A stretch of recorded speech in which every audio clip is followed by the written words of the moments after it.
How's it going, Guardians? It is Turkey here again, once again at SGN Hub, and like I had promised, bringing a weapon review / insight into whether or not this weapon is worth spending your Deepsight Harmonizers on to get the craftable version.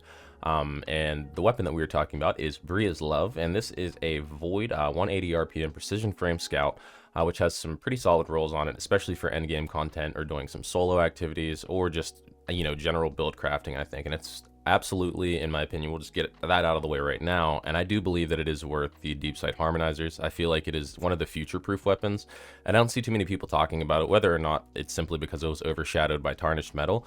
But I think this kind of offers maybe potentially a little bit more than Tarnished-Mettle does, simply because it is able to actually interact with a Void subclass in a it's able to interact with a verb of the Void subclass, and that also gives the weapon, an intrinsic anti-barrier functionality that will, go on from season to season, whether or not the artifact mod provides that to it.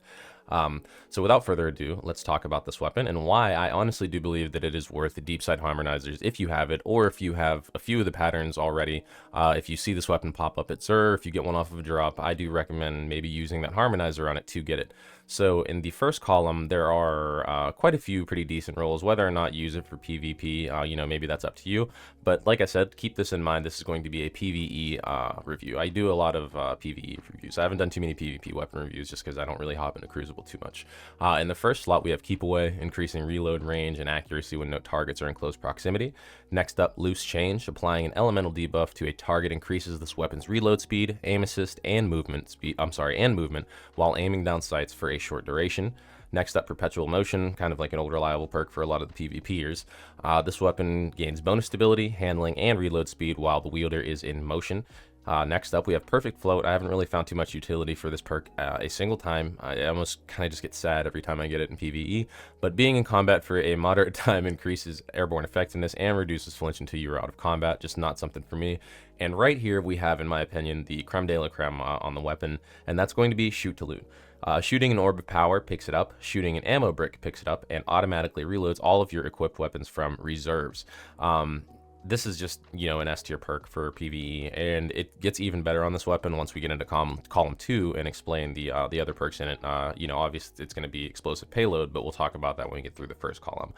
Next up, we have Rapid Hit. Rapid precision hits temporarily increase stability and reload speed. Next up is also No Distractions. Aiming this weapon for a short period reduces flinch, and that is going to do it for column 1. And in column 2, we have another honestly solid pick, and that's going to be Precision Instrument. Dealing sustained damage increases precision damage. But second, right here, in the second spot, we have the perk that you're going to be looking for, in my opinion. If you could even just get this off of a drop and you aren't able to get the Harmonizers, make sure you look at the roll. If you get a Shoot to Loot explosive payload, I promise you won't be disappointed, not only in the functionality and how well it fits into builds, but it just feels really smooth and really clean. It's just a very good feeling weapon. Explosive payload states, projectiles create an area of effect detonation on impact. Very simple, but it splits off 50% of the weapon's body shot damage into an explosive payload that deals 30% increased damage in PvE and isn't affected by damage fall off. But we're already using a scout, so we get plenty of range on that anyway, but it just kind of, helps you anyways. Ultimately, you get a slight damage buff in PvE, roughly 15%. Now, the awesome functionality about this is if you're using something like I am on my Hunter with Gryfalcons, whether it be the class item for the Prismatic, or if you're just simply using the exotic itself, every time you go Invis or, you proc Stylus Execution, or whenever you come out, your Void weapons are obviously going to have Volatile. And you don't necessarily even have to hit enemies to proc the Volatile with the explosive payload, and that's what I love about this. You can actually just shoot enemies. Sometimes whenever you have an enemy, they'll, if it's like a wizard, for instance, or certain enemies will just run around a corner and they'll be just out of, sight. But if you have Volatile on your weapon, you can actually just shoot at their feet or near that corner, and you'll proc a Volatile explosion on all the enemies nearby. And if you have one of the fragments in your subclass where Void abilities cause targets to explode, you're actually able to cause a lot of problems with just a primary, and you're able to pick up the orbs, you're able to pick up the ammo crates, and it's kind of just a win-win. And like I said, it seems like a very future-proof weapon simply because you're able to always get that intrinsic anti-barrier with the volatile rounds. I don't feel like this weapon is getting nearly enough spotlight as it deserves, though. And I guess we could top off the other perks that are available in Column 2, but the fact that this came in the second slot kind of helped me wrap this up a lot quicker than I guess most people hope for, but I like kind of getting the videos out of the way. I don't like talking for no reason. Next up, we have Frenzy.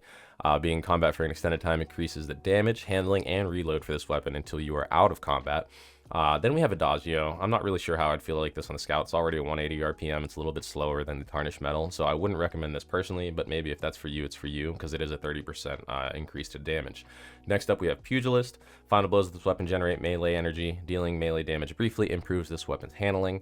Then you have Golden Tricorn. Final blows of this weapon grant bonus damage. While this buff is active, grenade or melee kills of the same damage type greatly increase its damage and duration. It goes up from a 15% damage buff all the way up to 50%, which is kind of insane. So that might be something you would like to use as well. And then lastly, we have Destabilizing Rounds, another good perk in my opinion, if you wanted to go with Explosive Payload or Destabilizing Rounds. Now, I don't believe that the Destabilizing Rounds explosion will proc Shoot to Loot. I believe, I think Dragonfly does, but I don't believe Destabilizing Rounds will. But, you know, you'll still be able to pick up the Orbs of Power, still be able to pick up your ammo crates, but you won't be able to proc the Volatile as easily on enemies, but this will simply proc it on a kill. So whether or not you're going to pick that trade-off between Destabilizing Rounds or Explosive Payload is, I guess, something that would be for you. And as I mentioned earlier, this is craftable and this is about the harmonizers, so you have to consider that these perks are all going to be enhanced. At the end of the day, I highly recommend Bria's Love. I think the Scout Rifle is an absolute monster, and it's going to go well into the future in terms of functionality and build crafting, and I expect to see it a lot more as well. But it's been your boy Turkey here at SGN. Keep your eyes peeled for more content. Peace.